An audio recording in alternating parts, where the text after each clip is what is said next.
നാടിനെ നടുക്കിയ വെഞ്ഞാറമൂട് കൂട്ടക്കൊലയുടെ കാരണം ഇപ്പോഴും അവ്യക്തമായി തുടരുന്നു. പ്രതി അഫാന്റെ ലഹരി ഉപയോഗത്തിലും സാമ്പത്തിക ഇടപാടുകളിലും അന്വേഷണം ആരംഭിച്ചു. സാമ്പത്തിക ബുദ്ധിമുട്ടാണെന്ന അഫാന്റെ മൊഴിയിലെ വൈരുദ്ധ്യം അന്വേഷണ ഉദ്യോഗസ്ഥരെ കുഴപ്പിക്കുന്നു. ചോദ്യം ചെയ്യലുമായി സഹകരിക്കാൻ പ്രതി ഇപ്പോഴും തയ്യാറാകുന്നില്ല. സങ്കല്പിക്കാൻ കഴിയാത്ത രീതിയിൽ അതിക്രൂരമായി അമ്മയെയും കുഞ്ഞനുജനെയും അമ്മൂമ്മയെയും പ്രിയപ്പെട്ടവളെയും ഉൾപ്പെടെ ആക്രമിക്കാൻ തയ്യാറായ മനസ്സ്, അതിന് പിന്നിലെ കാരണമെന്തെന്ന് കൃത്യമായി കണ്ടെത്താൻ ഇനിയും അന്വേഷണ സംഘത്തിന് കഴിയുന്നില്ല. സാമ്പത്തിക ബുദ്ധിമുട്ടിനെ തുടർന്ന് കുടുംബത്തെ മുഴുവൻ കൊലപ്പെടുത്തി ആത്മഹത്യ ചെയ്യാനാണ് ലക്ഷ്യമിട്ടതെന്ന അഫാന്റെ മൊഴിയിൽ വൈരുദ്ധ്യങ്ങൾ ഏറെ.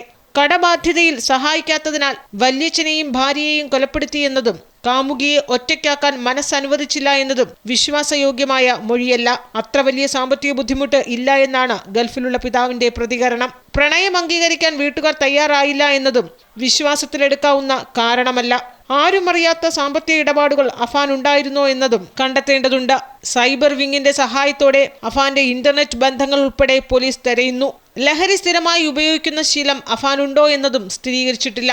അപകടനില തരണം ചെയ്ത മാതാവിൽ നിന്ന് മൊഴി രേഖപ്പെടുത്തിയാൽ കൂടുതൽ വ്യക്തത വരുമെന്നാണ് അന്വേഷണ സംഘം പ്രതീക്ഷിക്കുന്നത്. ചോദ്യം ചെയ്യലുമായി ഇപ്പോഴും പ്രതി സഹകരിക്കുന്നില്ല. അതേസമയം അഫാന്റെ മനോനില സാധാരണഗതിയിലാകുമ്പോൾ നിരവധി ചോദ്യങ്ങൾക്ക് ഉത്തരം കണ്ടെത്താനാകുമെന്നാണ് പോലീസ് പ്രതീക്ഷിക്കുന്നത്. അമൃത ന്യൂസ്, തിരുവനന്തപുരം.